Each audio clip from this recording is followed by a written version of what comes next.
Salve, salve, galera! Vamos chegando. Já já iniciaremos a nossa live. Vamos ter uma DR real, honesta, sincera. Juízes e advogados. Que comunicação é essa? Já já a Paty chega aí. Acho que vai ser um tema bem bacana, bem legal. Boa noite a todos. Feliz de ver tanta gente aqui chegando. Enquanto a Paty não vem, vai ficar salva, sim, a gente vai deixar salva. E enquanto a Paty não vem, uma coisa, vou bater num papo com vocês. Uma das coisas que tem me incomodado é que eu percebo que está havendo um acirramento nos ânimos, né?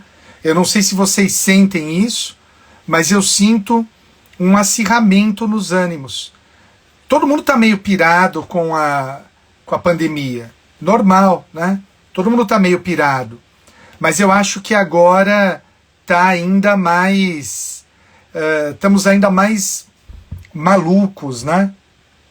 Então, eu acho que essa live de hoje ela é importante por isso. Para a gente tentar estabelecer, voltar a criar, é o que eu digo, né? Precisamos criar pontes e não muros, né? Eu vejo aí, ainda que sob a forma de humor, a gente precisa de ponte. A gente precisa criar pontes entre as profissões e não muros. Eu não sei se vocês têm sentido isso ou se é uma percepção só minha. A pandemia deixa o cabelo melhor. Boa, Giboca. Ale, eu acho, o Ale Santana falou que o Twitter mostra esse acirramento, sim. Concordo com você. Concordo sim, Ale. Estou injetando Rivotril. Daqui a pouco eu vou desligar os comentários. É que eu preciso esperar a Paty chegar. Ela ainda... Ah, tá aqui. Paty chegou? Aqui, Paty. Eu te chamo. Então, aê! Aê! Tudo bem? Meu cabelo tá ótimo, desculpa aí. Não, Quarentena desculpa, tá fazendo muito bem. Meu cabelo tá muito melhor que o seu, olha só. Olha aí, olha aí. Olha, Paty, a gente é amigo há sei lá quantos anos, você nunca viu meu cabelo tão bonito, fala a verdade. Faz tempo que eu não te vejo, acho que é por isso. É a Olha, saudade. que simpática você também, que simpática. Mel, estava falando com o pessoal, né, antes de você chegar, não sei se você ouviu, eu tenho sentido um acirramento nos ânimos, acho que em parte causado pela pandemia, mas eu temo muito que a gente volte para aquela época de acirramento de advogado, juiz. Era muito chato trabalhar naquele período, né?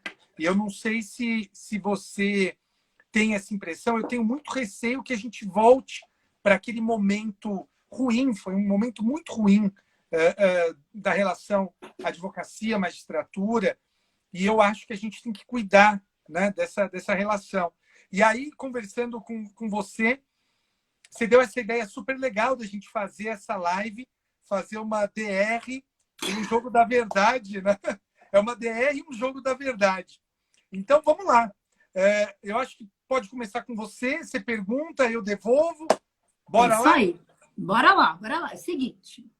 Já que nós estamos aqui, acho que a gente tem que começar lavando a roupa suja.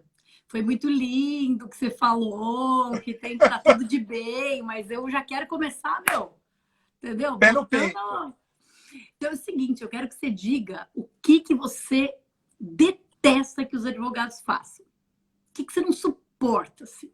Não estou dizendo que você vai julgar contra ou a favor, porque às vezes você é um juiz que consegue separar. Mas o que assim, pega mal para você? Você não... Duas Qual que é o... coisas. Duas coisas que, assim, eu acho que é geral.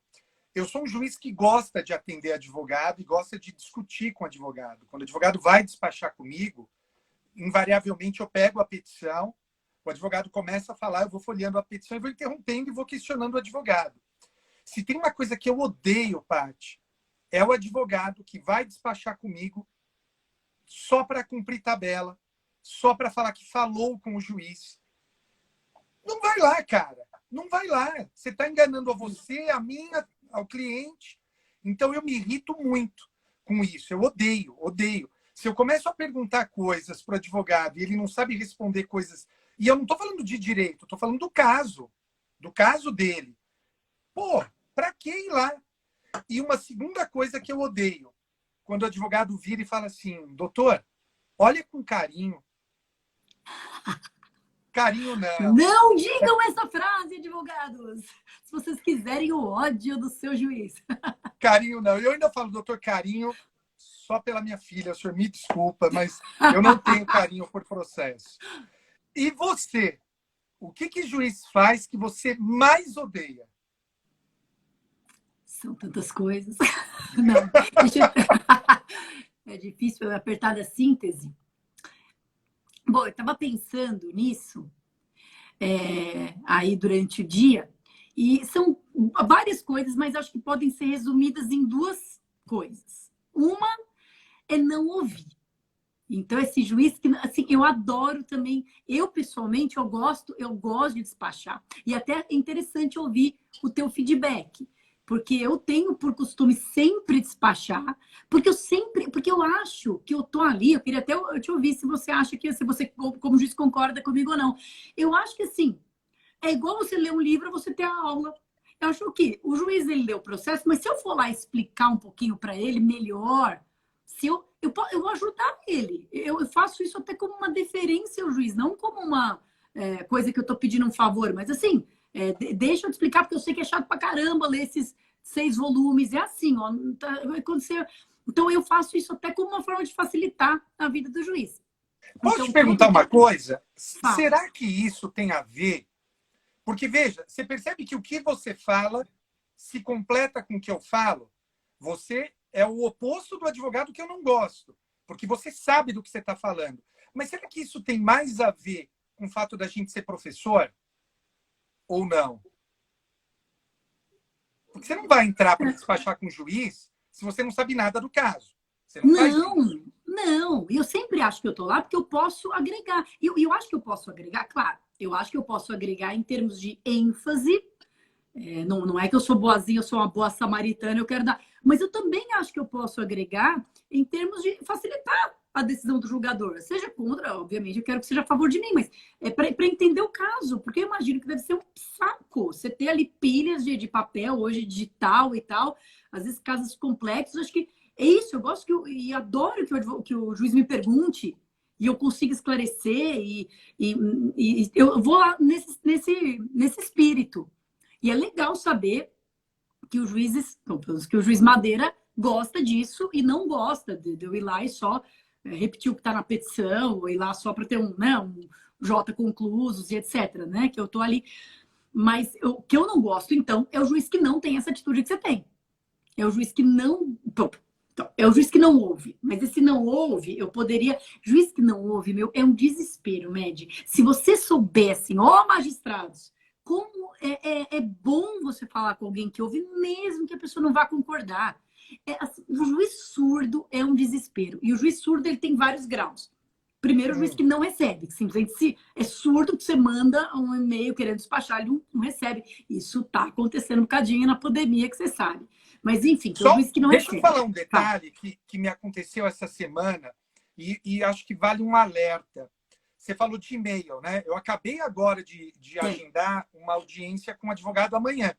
Então, recebi o e-mail, eu já marco normalmente para o dia seguinte ou 2 dias depois, enfim, depende da minha agenda. Mas começou a acontecer uma coisa agora muito chata, Paty.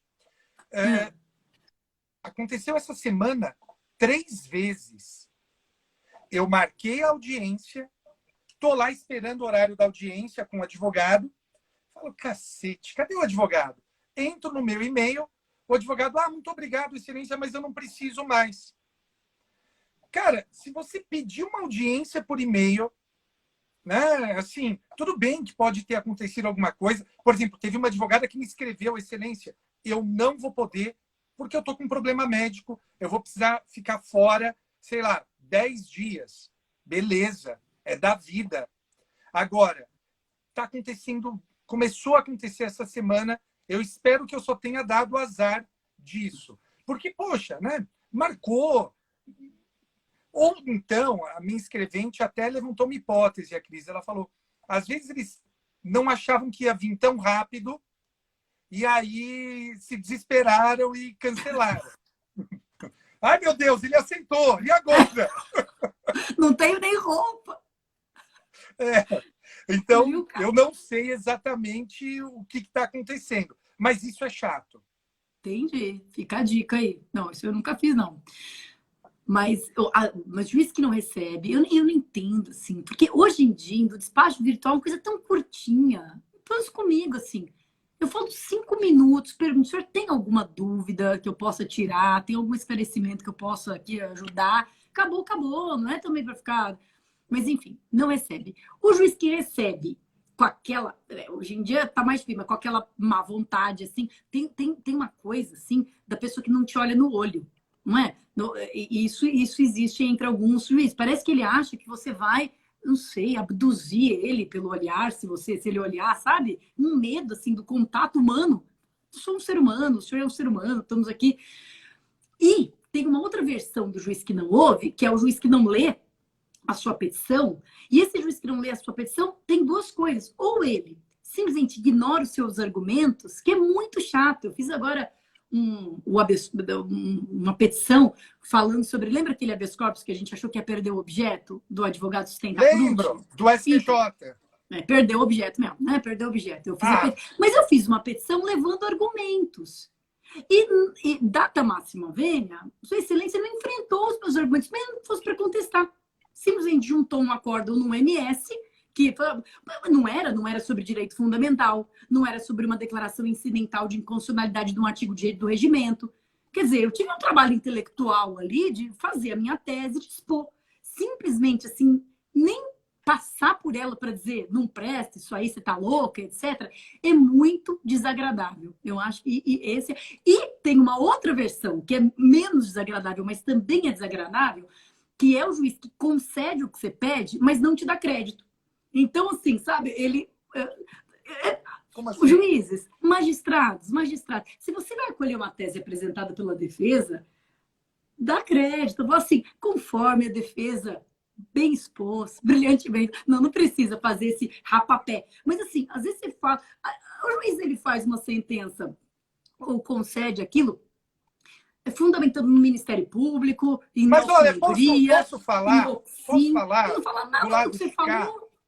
Fala. Então, eu te entendo, Paty, mas eu também faço isso, viu? Eu também faço isso. Até tu. Sim, em geral eu faço isso. Eu só elogio o advogado quando o advogado vai perder. Quando o advogado vai ganhar, eu não elogio. Eu não elogio. Não, mas não é nem elogiar, Med, mas é dizer que a defesa que levou aquela tese para o processo, às vezes, entendeu? Que você não tinha... Você teve um trabalho de persuasão, não é? Não é praxe Não, mas porque eu já tive sentenças assim, né? Dizendo porque que conforme a defesa bem se explicou, sei lá, o princípio de insignificância... Você acha que eu não? não sei Você se acha que a gente você... tratando eu não sei se a gente está tratando do mesmo tema, mas para o juiz, quando ele faz isso para o advogado, o juiz tem o receio de que a imagem dele de imparcialidade entendi. possa ficar maculada, entendeu? Não é por sacanagem. Não é por sacanagem. Entendi. Ou, sei lá, se o advogado... Estou falando com cabeça de juiz, tá? Sei lá, da minha cabeça. Não sei os outros colegas, mas sei lá se o advogado não vai pegar essa minha sentença e fazer propaganda ó, tá vendo? Os juízes me elogiam, e aí venha comigo ser meu cliente, sabe? Entendi. Esse tipo de coisa. Não é na sacanagem, é só um Entendi. receio do que poderá gerar para as outras pessoas, entendeu? Entendi. Olha só, como comunicando a gente se entende. Pô, eu sempre É, magoei muito nisso, do giz não dar não, crédito. mas Agora eu entendi. não fique magoado. Você nunca me contou isso. Então, o juiz que não ouve, ou seja, é basicamente falta do quê? De diálogo. É você sentir que você está falando e não está tendo, né? Acho que é isso. Não está tendo E a eco, outra né? coisa, não tá, você não está interferindo no processo, você sente a margem do processo, né? E a outra coisa, bem, essa eu nem deveria dizer, mas digo que é o juiz que não cumpre a lei, né? Eu não estou dizendo assim, não cumpre essa coisa na minha vara é assim, né? Entendeu? Ah, aqui é assim que a gente faz, mas essa lei está escrito no Código de Processo Penal que é assado, mas aqui nós não fazemos. Porque a gente discutiu sobre um tema e eu discordo de você, mas eu respeito sua posição. Porque o juiz, na minha visão, ele tem que ser, antes de tudo, um legalista. Né? A gente fala do fiscal da lei. Qual o tema que você está falando? O tema do assistente da acusação na fase de inquérito. Você fala, mas se eu fosse juiz, eu acho que eu também não daria. Eu falei, pô, meu, não daria. Lembra? Da interferência, da interferência do assistente na realização da prova, que tem previsão no CPC. E eu falei, Med, pô, tem previsão no CPC. Ah, lembrei, a gente discutiu isso semana passada, eu acho. É. E você falou, mas Paty, não está na lei. A lei, o Código de Processo Penal é diferente do Código de Processo Civil e não está na lei. E eu respeito isso, porque é isso, o juiz, ele é o fiscal da lei por excelência. Aliás, a função dele é fiscalizar a lei, não é? Que nem um árbitro de futebol, a função dele não é fazer gol, a função dele é não deixar dar canelado, o outro não deixar dedo no olho. É essa a função dele, é fiscalizar a lei e fazer com que as partes joguem um jogo justo, que vença o melhor. Então, se o juiz ele não cumpre a lei, e claro, existem várias graduações desse não cumprir, né? Está escrito e ele fala não faço, existe uma interpretação dúbia, existe um preceito constitucional, tudo bem, eu sei que não é tão preto no branco, mas dá desespero isso, porque é o que você conta com isso, para dar previsibilidade. Você fala, bom, tá bom, o juiz vai fazer assim, está escrito. Eu não tenho resposta para isso, porque eu concordo com você. Essa é uma das grandes críticas que eu, você, o Gustavo fazemos, né? O respeito ao princípio da legalidade, o respeito à lei. Há um problema, e isso em parte foi causado por nós, professores, quando nós ensinamos errado para os alunos que o direito admite qualquer interpretação. Não admite. Não admite, não. Tem interpretação errada. Quando a gente lá atrás aprendeu isso de maneira errada e quis repassar, a gente destruiu o Estado Democrático de Direito. Parte do que nós vivemos hoje é culpa do sistema de justiça, advogados, promotores, juízes aí inclusos. Porque você há de convir, e a gente já discutiu isso, principalmente em matéria penal, que o que tem de advogado também que adora descumprir uma lei não é brincadeira, né? Isso, o punitivismo ele está enraizado e principalmente contra aqueles que a gente odeia. Então, não sei se você está me ouvindo, está me ouvindo? Eu estou te ouvindo, mas eu não sei porque eu fiquei brilhante e iluminada. Eu sei que eu sou uma pessoa brilhante e iluminada, mas eu não queria que isso refletisse. Olha, eu queria te dizer que você está assim meio que desde o começo, tá? Brilhante? É. Pronto. Não, agora eu tô normal. Voltou. Agora você está normal. Eu aí olhei é? e falei, nossa, ela está num quarto meio de Barbie, de sonho. Será que ela fez de propósito? Sei lá. É o único lugar da minha casa que eu posso ficar com a quarto da Sofia. Não, o quarto da Sofia eu identifiquei. Mas é que tava um filtro meio de sonho. Eu falei, cara, a Paty tá bem louca. Que é isso? Essa luz rosa, né? Muito louco. Eu falei, bom, agora tá normal. Ok, agora tá normal. Mas, enfim, voltando. A questão do desrespeito à lei, Paty, me parece que é universal, né? Não é só juiz. Eu acho, claro que o juiz tem um peso maior, porque é ele quem decide, mas eu acho que e a gente já apanhou muito em rede social por causa disso, né? Quando a gente criticava, por exemplo, a Lava Jato, os abusos da Lava Jato, e o pessoal vinha criticar a gente por isso, e na verdade não, né? A gente só quer que seja cumprida a lei. Então, eu só estou fazendo um adendo para dizer, eu acho que o problema não é exclusivo do juiz, é do sistema de justiça como um todo, né? Juízes, promotores, advogados, defensores, nós gostamos de não cumprir a lei quando nos convém. Isso é muito ruim. É, concordo. O que mais? Agora, que mais? Então agora que nós já sabemos. Espera um pouquinho, deixa eu me lembrar que nós não, além de paz e excelência, com carinho, não peça carinho para o juiz, peça carinho para o seu marido, para o seu namorado, não é para pedir carinho. Não pede nada, né, Mary? Você... Olhar com carinho, não. Não olha com carinho. Não desmarca também, que o juiz fica magoado, o juiz fica esperando você. Pô, fiquei lá, meu. Vocês sabem que eu odeio atraso. Eu odeio. Não atraso. Quando você marca coisa na sua casa, eu chego 10 minutos antes, fico lá embaixo esperando dar o horário. Deu horário, eu toco a campainha, eu não atraso. E vai despachar quando você sabe que é importante. Não vai lá só para você falar para o cliente, falei com o juiz. Vai agregar valor. Isso, né? Isso. Tá. E o que você acha assim que é legal num advogado que você gostaria de destacar? Bom, claro, é legal não fazer nada disso, né? É legal saber do caso. Mas assim, você acha que é uma coisa excepcionalmente legal? O que algum advogado já fez? Fala, pô, todo advogado devia fazer isso. Eu vou dizer duas experiências, uma pré-pandemia e uma durante a pandemia, tá?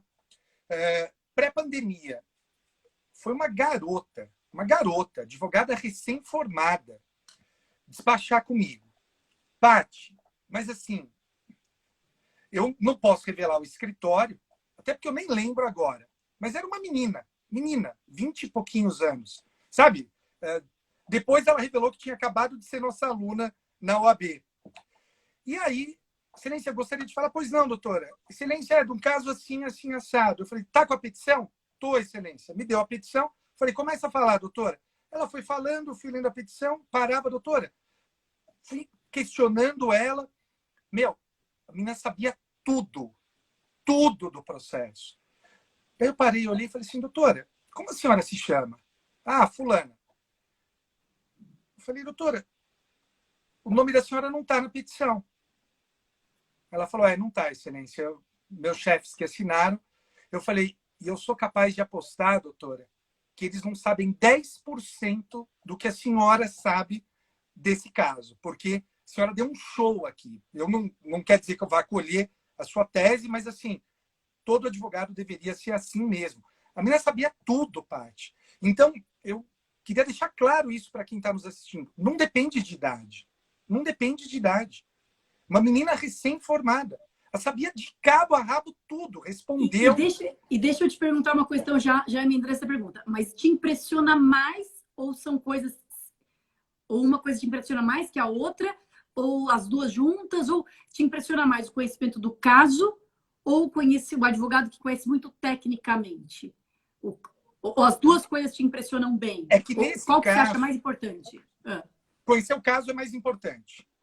É mais importante. Tá. É que nesse caso específico, era uma demanda de um tema, sim, era tubulação de gás, era, sabe, um troço super difícil, que eu olhava e falava, cacete, eu não tenho ideia disso, eu vou ter que estudar.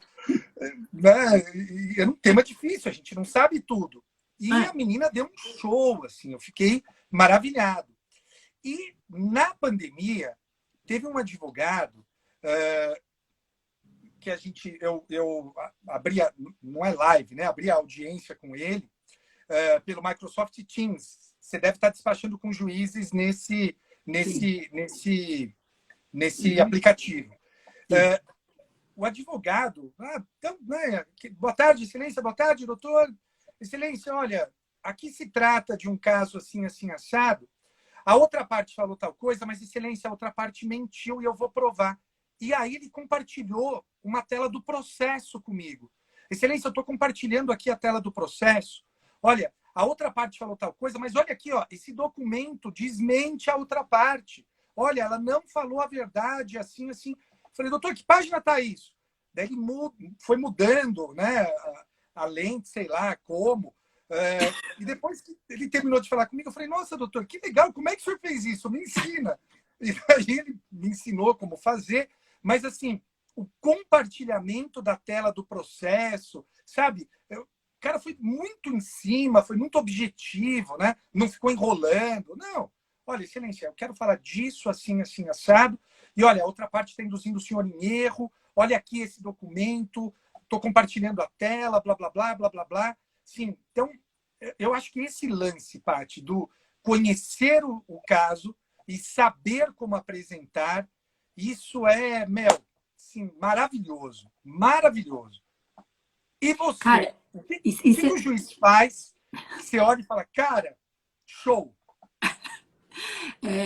Antes de eu falar, e você sabe que esses dias eu estava fazendo, eu estou com muita sustentação oral. E eu tinha uma sustentação oral e eu pensei, mas eu fiquei com medo de inovar. Realmente, numa conversa, num despacho privado com o juiz, mas é isso, né? Também não ter medo de inovar, né? Essa tecnologia permite isso, né?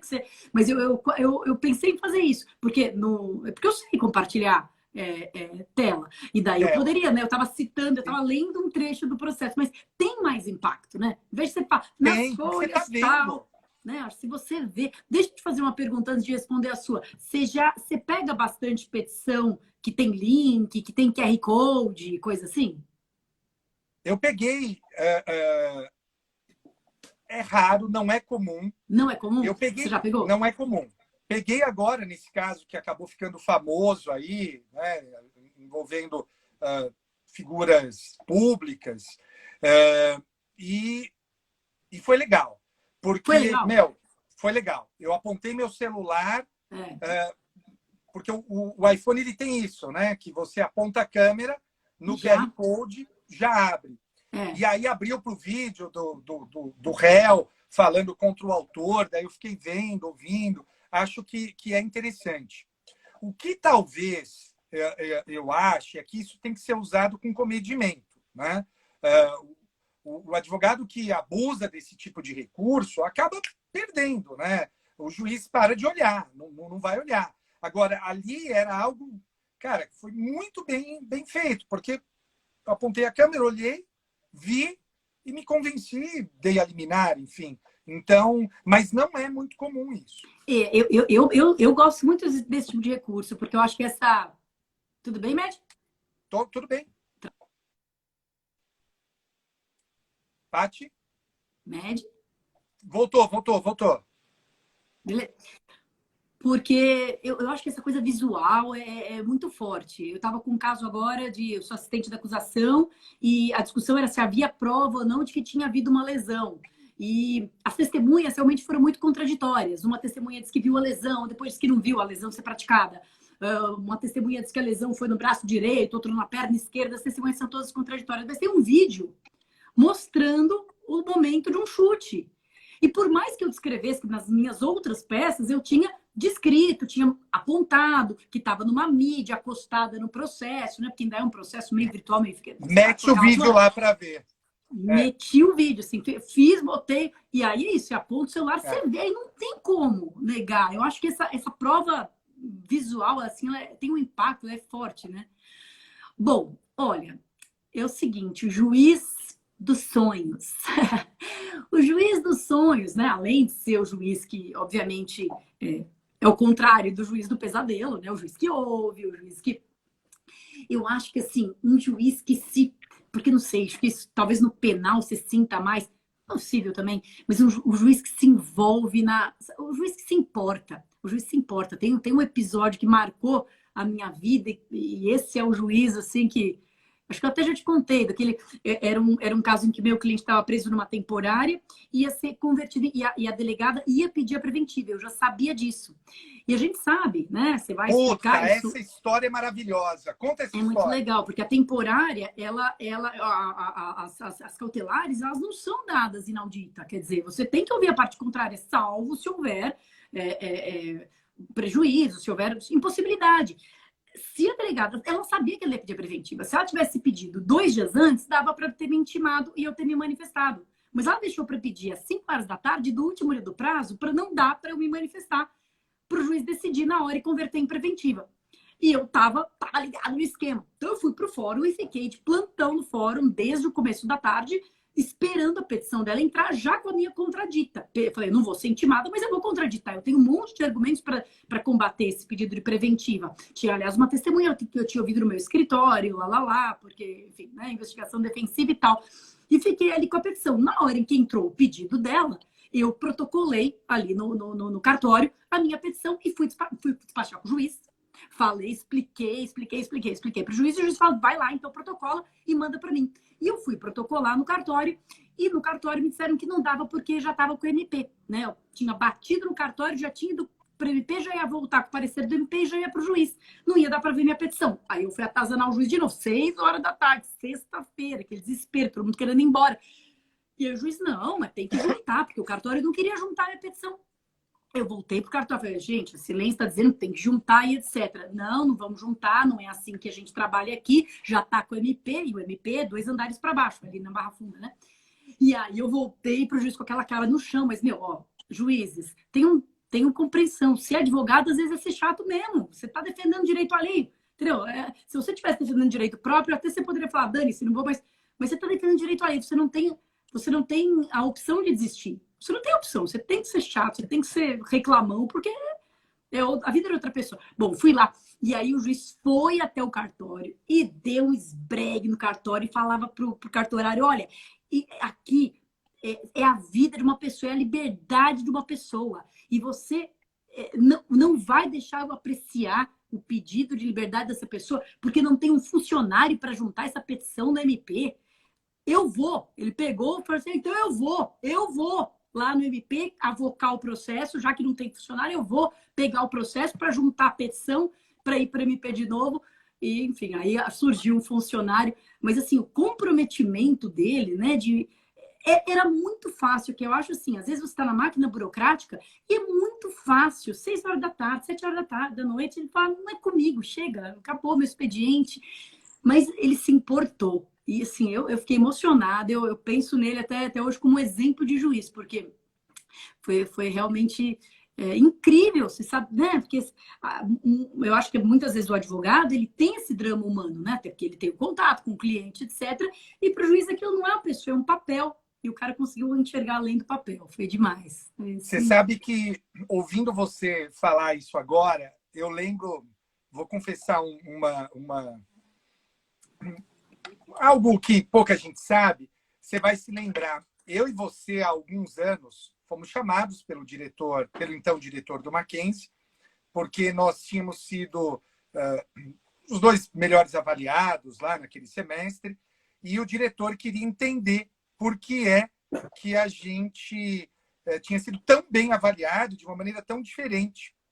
E aí a gente começou a explicar como dava a aula, e eu e você chegamos a uma conclusão, um olhou para o outro, mas nossas aulas são completamente diferentes. E aí ele falou, poxa, mas por que então que vocês dão aula tão diferentes e são tão bons, né? Tão bem avaliados? E aí eu lembro que a gente chegou a uma conclusão, que é justamente essa que você falou. A gente se importa. A gente se importa com o aluno. A gente olha para o aluno e a gente vê o aluno, a gente se importa com ele. E eu acho que esse é o ponto, né? O bom juiz, o bom advogado, é o cara que se importa. Eu acho que não é o se envolver, porque isso envolve uma questão de sistema acusatório, parcialidade, não. Mas é o cara que se importa. É o que se importa com aquelas vidas que estão ali em torno daquele processo. Eu acho que isso vale para todas as profissões. Paty, o que mais? Quero saber o seguinte, tenho uma dúvida. Há controvérsias. A petição nota 10. Quero saber de você como juiz que lê. Citação de doutrina, citação de jurisprudência, número de páginas, porque eu sinto que a gente tem alguns, por exemplo, essa questão de citar jurisprudência, né? A gente tem esses clichês, esses formatos que a gente vai passando de pai para filho, Eu não sei. Você acha legal, importante? Você gosta, não gosta? O que você gosta de ler? Citação de doutrina. Você gosta de ler ou não? Eu, sinceramente, acho que citação de doutrina... Eu, pessoalmente, mas eu sou advogada, eu acho citação de doutrina mais interessante do que jurisprudência. Porque eu acho que mais uma vez, talvez por meu vício de professora, quando eu cito um doutrinador, eu acho que eu posso estar contribuindo para o estudo do juiz. Então, o juiz lendo minha petição, ele pode estar estudando, ele pode estar vendo uma posição que ele não conhecia. Jurisprudência, eu sou um pouco contra ficar recheando, porque, enfim, o que importa se alguém já... Tudo bem, todo mundo já decidiu assim, mas todo mundo pode estar errado. Enfim, X. Mas é clichê, né? É muito comum. Jurisprudência e jurisprudência. Então, jurisprudência, doutrina, número de páginas. Tem algum que você acha assim, o ideal? Você fala, puta, passou disso, não gosto. Você acha que cada caso. Claro, cada caso é um caso evidente, mas numa média geral. E que mais? E estética em geral. Petição muito cheia das coisas, cor, pasme, excelência. Pasme, excelência. Você acha legal? Não te incomoda? Ou como é que é a tua petição dos sonhos? Olha, eu acho que... Eu não sei se era com você que eu estava falando isso ou com o Bonazar. Eu acho que a petição, na verdade, o que ela faz é substituir a oralidade, né? Então, eu gosto de uma petição que dialogue comigo. Eu fiz até uma postagem no Instagram do Pasme Excelência, um ou outro, né? E falou, ai, que absurdo. Mas eu acredito isso à loucura da pandemia. Porque o fato é que eu gosto do Pasme Excelência. Eu dou risada. Eu gosto. Eu faço cara de paz. Eu adoro. Tipo, né? Então, eu curto. Eu gosto de uma petição que dialogue comigo. Porque é isso, cara. O que a gente faz o dia inteiro é ler. Então, eu gosto de algo que dialogue comigo. E por isso que eu falo, petições longas, existe eu até falei isso uma vez no Twitter, né? Se a pessoa leva muitas páginas para explicar o direito dela, dificilmente ela tem direito, né? E aí um advogado ou defensora, sei lá, falou, ai, que absurdo, você tem que ler todas as petições. E é o que eu falo no nosso curso de pós-graduação, na nossa prática penal. Eu falo para os alunos, né, nessas aulas que eu estou gravando, eu falo, olha, a gente aprende tanto a técnica que a gente esquece que tem uma pessoa lá. Né? Tem uma pessoa. O juiz é uma pessoa. Goste-se ou não, ele é uma pessoa. Então, você precisa conversar com a pessoa.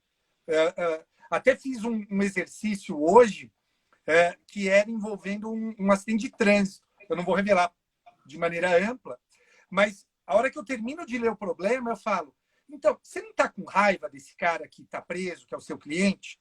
O juiz também. O juiz também está com raiva desse cara. Então, o seu papel, primeiro, é tirar a raiva que o juiz está, que é a mesma raiva que você está. Então, a gente esquece, Paty, que é gente, né? A gente está tratando de gente. A técnica pura e simples, cara, as pessoas têm em geral, mas é gente. Então, assim, se fizer uma petição de 100 páginas, cara, você vai mostrar para o seu cliente, vai falar, nossa, como eu sou foda. O juiz não vai ler uma petição de 100 páginas. Não vai. Ninguém vai ler uma petição de 100 páginas, sabe? Salvo uma situação excepcional. Então, assim, eu não sei dizer um número ideal de páginas, mas eu sei dizer o que não é ideal. Né? 100 páginas por uma réplica. Não, não. Agora, sobre citações. Eu acho que aí a gente tem que tomar um pouco de cautela com as citações. Juiz, em geral, citações de coisas batidas não faz sentido, né? Não faz sentido. Você, sei lá, vou falar na minha área civil, que eu atuo como juiz. Numa área civil, o cara fala da existência do dano moral. O dano moral está previsto na Constituição Federal, e daí ele cita a Constituição, depois ele cita o Caio Mário falando que tem que indenizar. Não, cara, isso não, isso é perda de tempo, isso é uma bobagem. Agora, um tema novo, um tema que assim está uma baita discussão, cara, tem que citar doutrina. Se tiver algum precedente, tem que citar o precedente. Temas novos, a gente se abastece da informação de vocês. Vocês estão trazendo o direito para a gente julgar. Então, acho que isso é muito importante. Uma outra coisa que me parece relevante na petição, principalmente quando a gente ouve, né, daqui e dali, que está uma discussão se os juízes devem seguir precedentes ou não, e eu acho que sim, nós devemos seguir precedentes. Eu acho que é importante. Estava discutindo isso com um advogado, amigo nosso. Ele falou, então você vai virar um robô? Eu falo, não, cara. O meu papel é identificar se o precedente se aplica àquele caso e o seu papel é me mostrar por que não se aplica ou por que se aplica. A ideia é essa. O trabalho é esse. E quando não tiver precedente, criar em cima. Então, eu acho, Paty, que essa é uma função muito importante, muito importante. Eu acho que tem que trabalhar dessa forma. E você, qual que é a sentença, tirando os vícios, né? Óbvio, sentença que não tem nada a ver com o caso. E veja, a gente erra, tá? A gente erra. Paty, eu não sei se eu te contei isso, quando eu era juiz substituto, eu peguei 2 casos para julgar, um roubo e um despejo. Eu juntei a sentença do roubo no despejo e o despejo na sentença do roubo. Juntei errado e foi publicado. Ninguém viu. Passou batido. E aí? E aí que o advogado do despejo veio me falar, excelência, o senhor condenou meu cliente à prisão. Condenei, doutor. Excelência, mas é um despejo. Eu falei, não, nossa, doutor, eu juntei errado. Excelência, tem mais um problema. Qual, doutor? Eu perdi o prazo para o recurso. E aí? Daí eu olhei para ele e falei, doutor, a sorte é que a burrice não transita em julgado. Eu vou declarar esse ato inexistente, porque eu não dei a prestação jurisdicional, e vou juntar a sentença correta. E fui correndo também para trocar do roubo, né? Porque no roubo eu estava despejando o preso da cela dele. Então, erros acontecem, né? Todo mundo erra. E eu acho que, enfim, isso acontece. Agora, e no seu caso? Qual que Não, é pera. Eu quero fazer mais uma pergunta. Vamos lá, Eu vamos falei lá. da petição. Eu falei da petição. Você já foi para o tribunal, né? Já foi pinguim. Sim. Já trabalhei como... Não era pinguim, era desembargador convocado, era bagrinho. Era menos que pinguim. Entendi. O nome era bagrinho mesmo. Então, eu quero saber uma coisa que eu também tenho a minha convicção, mas é sempre bom saber a verdade do outro lado. Porque isso você como juiz, bom, você até lê, né, os recursos contra você, mas também dane-se. Mas para o tribunal, para os desembargadores, um recurso muito agressivo pega mal? Pega recurso mal. Descascando, chamando de juiz de Paty, burro, pega mal? Eu vou te falar uma coisa. Veja, eu, pela minha natureza, a gente é amigo trocentos anos, você me conhece. Eu me lembro de um caso que foi a primeira sustentação oral que eu atuei como relator. E o advogado começou a atacar o ex-advogado. O ex-advogado. Não é que ele estava atacando só o juiz, ele estava atacando o juiz e o ex-advogado do réu. E aí, na hora que ele terminou, eu passei uma descompostura nele. Eu falei, doutor, o senhor não pode fazer isso. O senhor não pode atacar o seu colega. Eu não falei do juiz, mas eu saí em defesa do advogado. Eu falei, é inadequado o advogado ofender o outro advogado. O senhor não precisa disso para defender o direito do seu cliente. Então, assim, eu não gosto petições agressivas, petições ácidas, deboche. Deboche é legal no Twitter. Nossa, faz um sucesso no Twitter. Mas em petição, não. Petição não é lugar. Nem petição, nem sentença, tá? Eu também, minhas sentenças, eu não fico tripudiando em cima da parte. Não, não. Cara, o advogado faz o papel dele, o outro advogado faz o papel dele, o promotor, eu, juiz, faço o meu. Agora, ficar de deboche, ficar mandando ironiazinha, Mel, isso não é legal. Não sei se você tem essa impressão. Ah, eu tenho super. E, exatamente, eu acho que a sentença, né? Além de ser improcedente, né?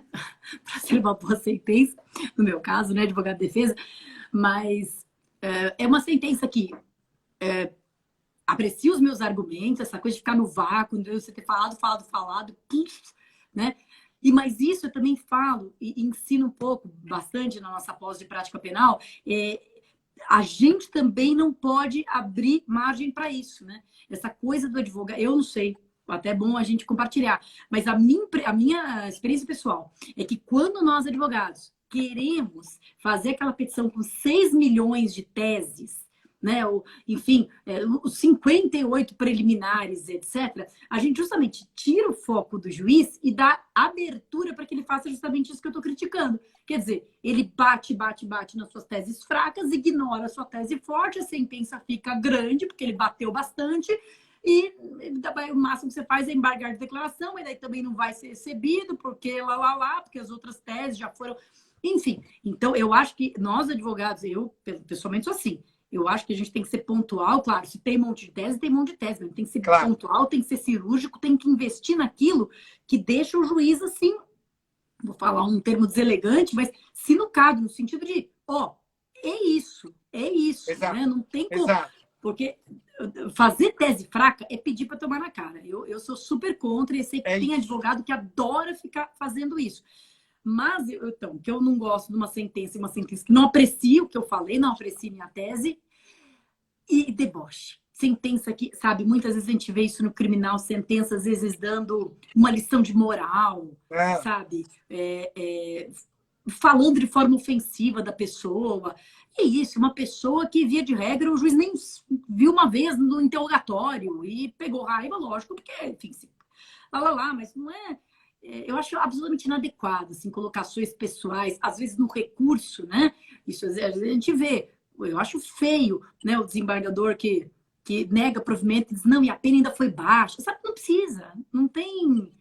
É só pelo exercício do falatório. Aí eu não gosto, né? Nem de deboche, nem de ironia, lição de moral, pito.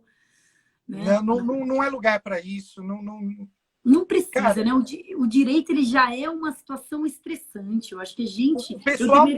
Teve gente que ficou bravo comigo uma vez porque compartilharam uma decisão de um juiz que soltava alguém em forma de poesia.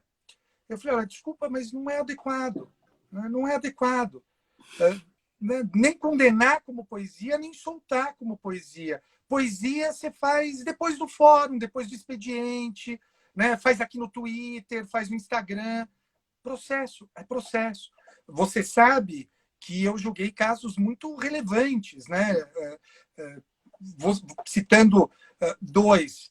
Aquele das transexuais e aquele da ditadura, né? E eram casos que eram, aspas, um prato cheio para eu fazer discurso. E não, se você pegar minhas sentenças, são objetivas, técnicas, nada, assim, não dá nem para criar uma emoção na sentença. Porque é isso, a gente não pode, não é o local. O local ali é para discutir o direito, né? Eu acho que nesse ponto o Lênin está muito certo, né? Que houve o sequestro da legalidade pelo moralismo e isso está invadindo, assim, tá consumindo o direito e a gente tem que voltar para o respeito à lei, né? Eu acho que isso é importante. Paty, a gente tem mais pouco tempo aqui. O que mais que você quer falar? Você falou, vamos fazer o nosso jabá, então, né? Vamos fazer um jabazinho para o pessoal que nos acompanhou até agora. Fala um pouquinho da nossa pós, então. Da prática penal avançada. Então, essa pós era um projeto que a gente tinha, né, Med? Eu, Madeira e o Gustavo Junqueira, que não está aqui porque não se permite, né, trisal aqui na live, mas senão ele estaria. Porque a gente percebe que existe, né? Eu na advocacia, o Madeira na magistratura e o Gustavo na defensoria, a gente dando aula no Mackenzie, na PUC, né? São as escolas que a gente dá aula, e no Damásio, lógico. A gente percebe que um monte dessas coisas que a gente está falando aqui, né? Que a gente amealhou em... Quantos anos você tem de imagens?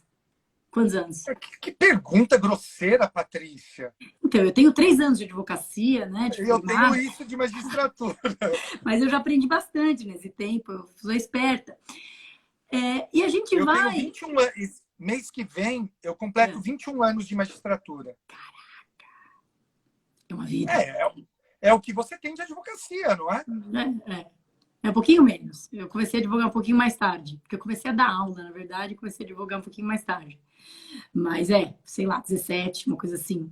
E a gente vai juntando um conhecimento de vida que a gente queria transmitir, a gente queria passar, né? Porque a gente acha que faz falta, principalmente para as pessoas que ou estão recém-formadas, ou precisam reciclar, né? Porque ninguém ensina, né? A graduação, porque não é o foco também. A graduação tem um foco, o concurso tem um foco, a OAB tem outro foco. E a gente acredita, eu ia justamente fazer essa pergunta, a gente acredita que a boa prática profissional é uma junção de um conhecimento de vida, que é esse conhecimento que a gente quer passar também, transmitir, né? Essa coisa do que o Madeira falou, olha, não faça uma pessoa agressiva, não deboche, né? O que eu falei aqui, não faça uma pessoa com milhares de teses, são erros muito básicos que a gente vê que os recém-formados muitas vezes cometem, etc. E que a gente pode passar, mas com conhecimento de qualidade a respeito da matéria. Porque se você não sabe, né, o conhecimento básico de penal, de processo penal, de execução, você pode prejudicar muito. Média, olha, eu tenho um faro, eu trabalho como advogada de defesa, né? Muitas vezes de acusação também, mas uma das coisas que eu tenho faro para farejar é quando o advogado civilista resolve me fazer queixa-crime. E a primeira coisa que eu olho é procuração de poderes especiais. Eu já matei inúmeros processos no berço porque não tinha procuração de poderes especiais. O último que acabou era, inclusive, de uma pessoa também famosa aí, e que ia ter uma notoriedade bastante grande, bastante negativa se o processo fosse adiante. Não estou entrando no mérito se deveria ou não deveria, mas o fato é que a queixa-crime foi oferecida pelo advogado que fez a ação civil, fez a indenizatória e fez a queixa. Fez sem a procuração de poderes especiais. Aí o promotor, muito bonzinho, mandou intimar para ele juntar a procuração com poderes especiais. Aí ele juntou uma procuração igual à primeira. Acho que ele não sabia o que era poderes especiais, achou que era um superpoder, uma coisa assim. Aí ele juntou outra. Aí o promotor mais bonzinho aí, que devia ter extinto o negócio, mas o promotor bonzinho falou, excelência, continua ruim, manda juntar outra. Aí acho que ele foi olhando, pô, que diacho de é isso? Procuração de poderes especiais. Aí ele juntou a procuração de poderes especiais. Só que e daí marcou a audiência, era GCRIM. Quando eu fui ver o processo, eu vi o processo 3 dias antes da audiência. A pessoa me procurou, eu vi. E eu falei, puta, quer ver que ele juntou fora do prazo e juntou a terceira procuração? Essa que estava certa, tinha sido fora do prazo decadencial. O cara tinha entrado com a queixa, as 2 primeiras procurações do prazo e a terceira. Bom, aí eu já tracei, obviamente, a minha estratégia, que era não aceitar a transação penal, composição civil, até porque era uma pessoa que ia se expor se fizesse isso, então não aceitar.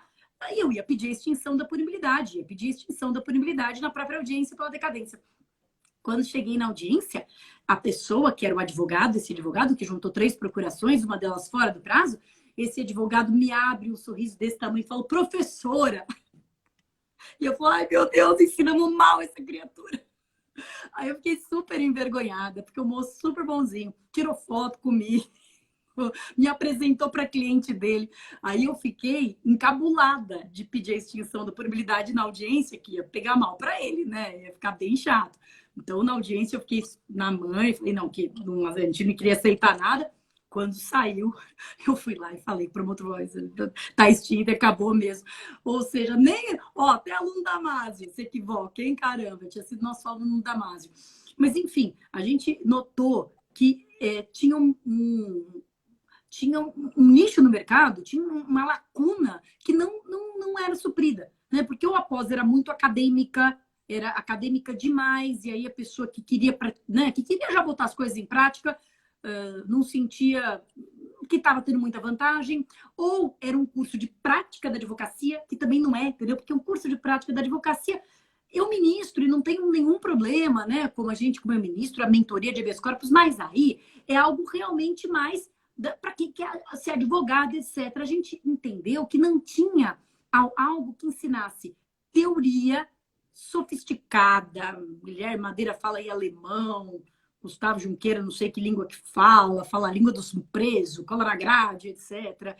Eu, né, estudo também bastante, né? Todos nós 3 doutores. Não tinha um lugar que pudesse te dar teoria, mas aplicada para a prática, E uma voltada para teoria casos... crítica, né? Uma teoria crítica. Teoria crítica, em primeiro lugar, uma teoria que te permita não aceitar simplesmente e lidar com as coisas, mas questionar, né? Quantas vezes eu e Madeira a gente discute quase que todo dia um tema, não é? E é um tema que a gente discute via de regra por causa dos casos práticos, né? Sou eu ligando, falando, o que você acha disso, como processualista, etc, né? E é isso, e a gente fica discutindo os perrengues que nascem da atuação prática. E a gente sentia que não tinha. Então, a pós-graduação, ela é uma pós teórica, mas com aplicação, sempre com aplicação prática. Então, você vai ver que ela é dividida em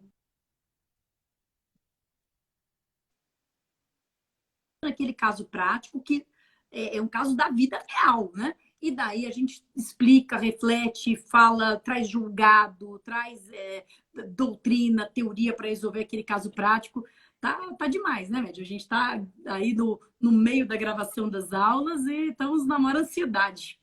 Eu estou super feliz também. E eu acho que essa história, Paty, que você contou, eu acho que também traz um elemento que permeou toda a nossa conversa e que eu acho que só falta a gente nomear. Seja gentil, né? Eu acho que gentileza cabe em qualquer lugar, para qualquer pessoa. Então, eu acho que gentileza, como a Paty foi gentil aí nesse caso que ela acabou de contar, eu acho que assim, gentileza, já falava o poeta gentileza, né? Gentileza gera gentileza. Paty, eu acho que foi demais. Acho que o pessoal gostou bastante. Olha, nunca vi tanta gente presente numa live nossa. Olha, foi muito legal. Brigadão. E vamos marcar mais, então.